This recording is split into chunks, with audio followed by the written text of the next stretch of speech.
Hey gang, it's David with Trash Can Garage. It's Thursday, September 14th. It's about 7:45. Down here at the shop before I go get some dinner. First I want to thank everybody for all the likes and the subscribes and for the comments and the questions that you've all left. I read all the comments and I try to answer everybody's questions. The last video, we had a couple questions come up about some of the tools that I used in that video. One of the questions was about the flanging tool that I used. I found this online through Amazon. You can get them from Walmart and Amazon and different places. There's dozens of different styles, but they're all basically the same. This one was about $70. The flanger is up at the top, and the hole puncher is down there at the bottom. The holes come out there. There's a pile of holes. It is air powered and doesn't take very much pressure, so you could operate this out of a small home compressor if you wanted to. That's mine right there. I found that on Craigslist years ago. Anyway, so that's the flanging tool. The other question was about the bead roller that I use.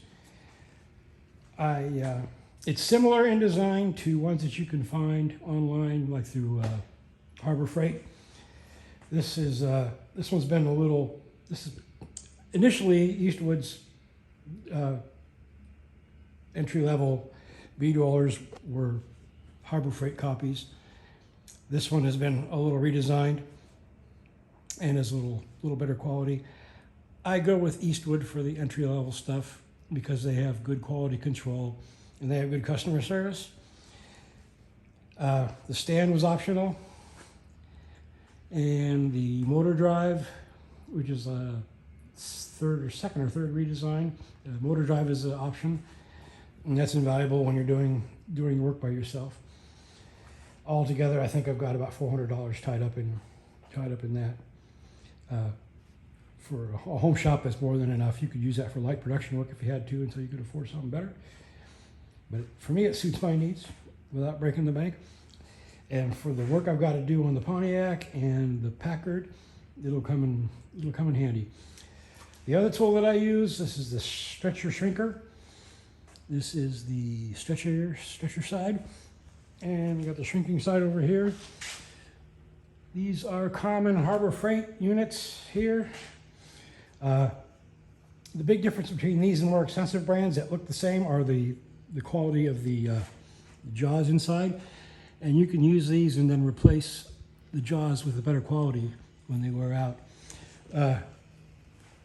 I found the stand through Walmart. A California dealer was welding these up and selling them. I don't think they offer them anymore. They made them for their shrinker stretchers, which are the same style as obviously as the Harbor Freight ones. And this bolted right up.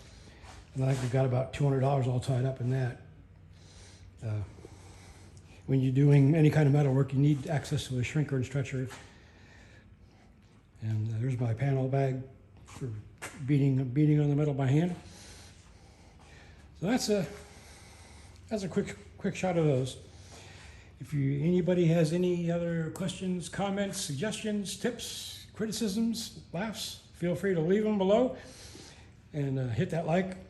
If you're new to the channel, hit subscribe. Let me know you're out there. Speaking of quality control, this was the English wheel that I ordered through Walmart, and that's a clusterfuck. As you can see here, these two pieces weren't welded square, so the upper wheel won't fit square, and so the whole thing is useless. I've got $100 in that, and it cost me more to ship it back, so what I'm going to probably do is cut this and re-weld it, try to salvage that. At the very least, I've got a good set of dies.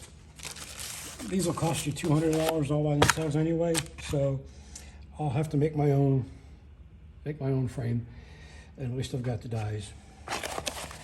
Quality control, my friends. Unfortunately, with English wheels, if you want to get into any kind of metalworking, there's cheap English wheels and there's expensive English wheels, and there's no real middle ground. So just watch where you buy them from. I would stay away from. I got this from Walmart, one of their third-party vendors, and they have no customer service with most of those folks. So I'm stuck with it. So buyer beware. That's all I can say with that. I will try to salvage that. So like I said, that's it for this quick video. Like I said, thanks everybody for all the comments and for all the views. And stick with me, we got lots more coming up. I guess that's it for now. This is David with Trash Can Garage. Y'all have a good week. Weekend's coming up. Enjoy it. Try to get work done in your own shops. And we'll catch you soon. Bye.